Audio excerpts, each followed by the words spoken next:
Christian మైనారిటీలు. Christian minority చెల్లెమ్మల వివాహానికి వైఎస్ఆర్ కానుకగా ₹1,00,000 ఇస్తాం. పాస్టర్లకు వివాహ రిజిస్టర్ లైసెన్స్ పద్ధతిని సులభతరం చేస్తాం. పాస్టర్లకు ₹5,000 తగ్గకుండా గౌరవ వేతనం ఇస్తాం. హోలీ ల్యాండ్ యాత్రకు వెళ్లే క్రిస్టియన్స్కి ఆర్థిక సహాయం చేస్తాం. పాస్టర్లకు ఇళ్ల స్థలాలు కేటాయించి వారికి ఇల్లు కట్టిస్తాం.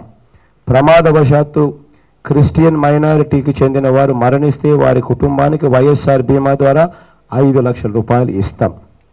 అగ్రకులాల సంక్షేమం. అన్ని కులాలకు, క్షత్రియులకు, వైశ్యులకు, బ్రాహ్మణులకు, రెడ్లకు, కమ్మారికి తదితర వారికి అందరికీ కూడా కార్పొరేషన్లు ఏర్పాటు చేస్తాం. ఆ కార్పొరేషన్లకు తగిన నిధులు కేటాయించి ఆయా కులాలకు చెందిన పేదలకు అండగా ఉంటాం. సుపరిపాలన. కులం, వర్గం, మతతత్వాలు లేని సమాజ నిర్మాణానికి కావలసిన సుపరిపాలన అందిస్తాం.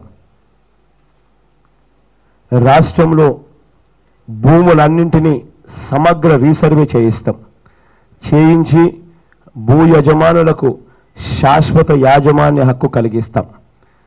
ప్రతి పార్లమెంట్ నియోజకవర్గాన్ని ఒక జిల్లా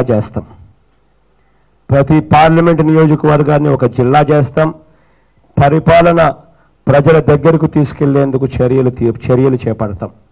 రాజధానిని ఫ్రీ జోన్గా అందరికీ ఉద్యోగ అవకాశాలు ఉండే విధంగా గుర్తిస్తూ నిజమైన వికేంద్రీకరణ లక్ష్యంగా రాష్ట్రంలోని 3 ప్రాంతాలను సమగ్రంగా అభివృద్ధి చేస్తాం.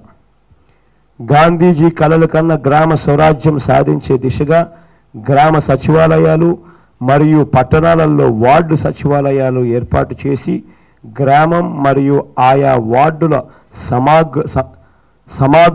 సమగ్రాభివృద్ధికి ప్రభుత్వ పథకాలన్నింటినీ ప్రజల దగ్గరకు తీసుకుపోయేందుకు కేంద్రంగా చేస్తాం. అంతేకాదు లంచాలకు తావు లేకుండా ప్రభుత్వ పథకాలన్నీ 50 ఇళ్లకు ఒక గ్రామ వాలంటీర్ లేదా వార్డు వాలంటీర్ డోర్ డెలివరీ చేయిస్తాం.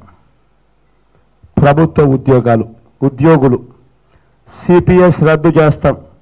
పాత పెన్షన్ విధానాన్ని పునరుద్ధరిస్తాం. ఉద్యోగులు కోరుకున్న విధంగా అధికారంలోకి రాగానే 27% ఐఆర్ ఇస్తాం. అంతేకాదు సకాలంలో పిఆర్సీ అమలు చేస్తాం. అన్ని ప్రభుత్వ శాఖల్లో ఉన్న కాంట్రాక్ట్ ఉద్యోగులను వారి అర్హత, సర్వీస్ను పరిగణలోకి తీసుకొని వీలైనంత ఎక్కువ మందిని రెగ్యులరైజ్ చేస్తాం. సమాన పనికి సమాన వేతనం ప్రాతిపదికన అవుట్సోర్సింగ్ వారికి కూడా న్యాయం చేస్తాం.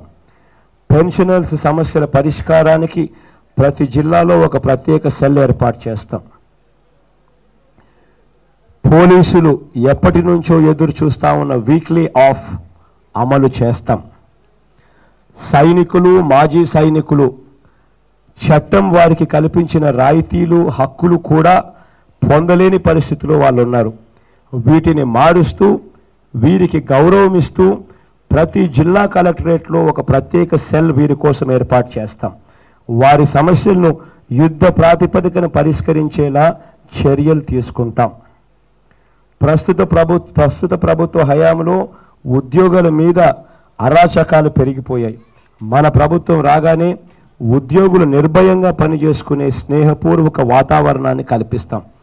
అంగన్వాడీ మరియు ఆశా వర్కర్లు, హోంగార్డులు వీళ్ళ జీతాలు తెలంగాణ ప్రభుత్వం ఇస్తా ఉన్న జీతాల కన్నా ₹1,000 ఎక్కువ ఇచ్చి వారి పరిస్థితులను మెరుగుపరుస్తాం.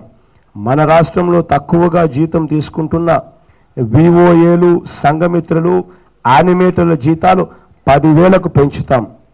విఆర్ఓ, విఆర్ఏ జీతాలు మరియు ఉద్యోగ సమస్యలు ఏదైతే ఉన్నాయో వాటిని కూడా పరిష్కరిస్తాం.